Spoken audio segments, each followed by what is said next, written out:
Hello everyone, welcome back to my YouTube channel. In this video, we are going to learn about regulatory and theoretical framework of leasing. So let's get started. In the regulatory theoretical framework of leasing,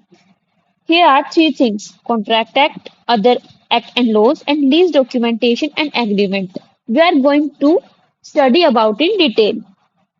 First one, first one is Contract Act. In Contract Act, there are two provisions, general provisions and specific provisions. Under general provisions, there are legal obligations, lawful considerations, competent parties, free consent, and not expressly void. In obligations, legal obligation ये कहता है एक contract जो contract है जो agreement हो रहा है दो पार्टीज के बीच में वो उनकी एक्सेप्टेंस और विलिंगनेस से होना चाहिए कि दोनों एक्सेप्ट कर रहे हैं इस कॉन्ट्रैक्ट के लिए लॉफुल कंसिडरेशन ये जो कंसिडरेशन है उनकी कंसिडरेशन होनी चाहिए मतलब उसका उनका एक्सेप्टेंस होना चाहिए इसके अंदर कि मतलब लेसर रेंटल रिसीव करेगा और उसके बदले में उसे अपनी एसेट देनी पड़ेगी इस टाइप से लॉफुल कंसिडरेशन होना चाहिए लीगल ऑब्लिगेशन होना चाहिए कॉम्पिटेंट पार्टीज जो पार्टीज है जो इस कॉन्ट्रैक्ट में आ रही हैं ये 18 ईयर से अबव होनी चाहिए साउंड माइंड होना चाहिए मतलब कोई भी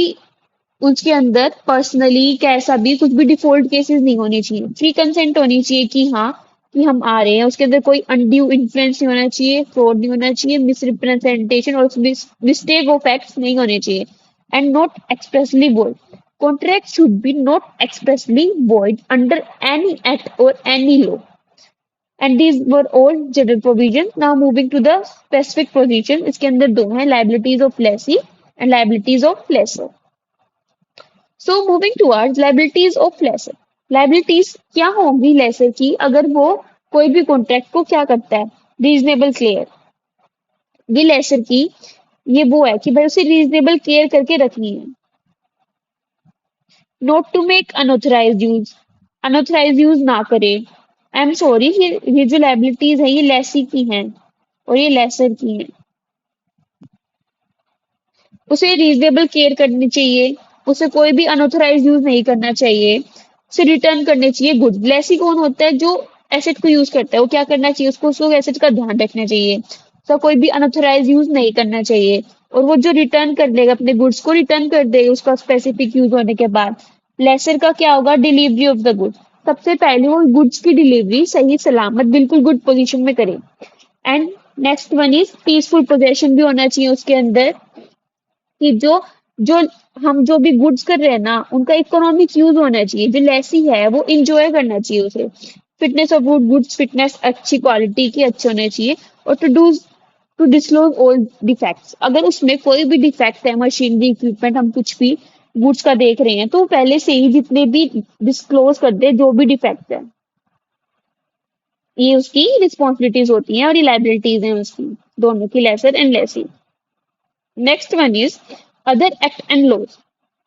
इसमें आरबीआई एनसीएफसी की डायरेक्शंस होती हैं ये कोऑर्डिनेट करती है फाइनेंशियल कंपनीज को एंड मोटर व्हीकल एक्ट भी इसमें अप्लाई होगा क्योंकि लेसर एक डीलर की तरह एक्ट करता है उसके अंदर और इंडियन स्टैम्प ड्यूटी भी टाइम बाय टाइम क्योंकि हम जब लेसी की जितने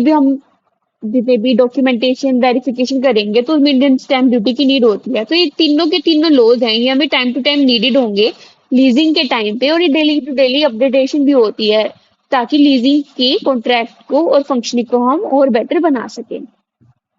next one is lease documentation and agreement purpose and essential requirement सबसे पहले हम ये सेट करेंगे कि हमें लीजिंग पे हमें क्या पर्पस है हमारा और हमें क्या क्या एसेंशियल रिक्वायरमेंट्स का गुड्स चाहिए उसके बाद हम लीज अप्रूवल प्रोसेस को फॉलो करेंगे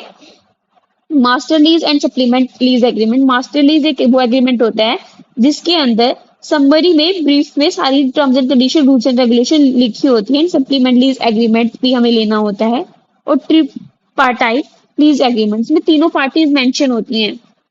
लेसर लेसी और जो भी इसके अंदर हमारी जो थर्ड पार्टी होगी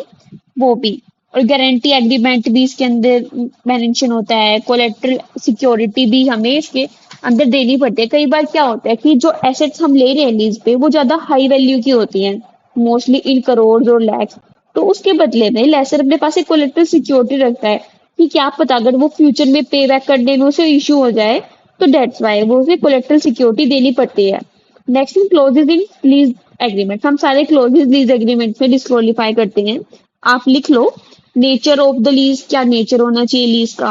क्या डिस्क्रिप्शन है लीज की, डिलीवरी एंड डी डिलीवरी, कब डिलीवरी होगी उसकी, पीरियड, कितने टेन्योर के लिए लीज है, लीज रेंटल्स, कितना रेंट देना पड़ेगा हमें उस लीज पे, यूज की क्या यूज होएगा, रिपेयर एंड मेंटेनेंस की रिपेयर एंड मेंटेनेंस की रिस्पॉन्सिबिलिटी वो लेसर पे आएगी, लेसी पे आएगी,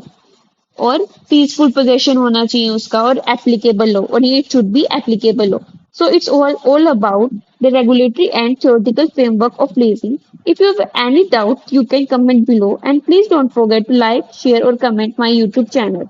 Thank you.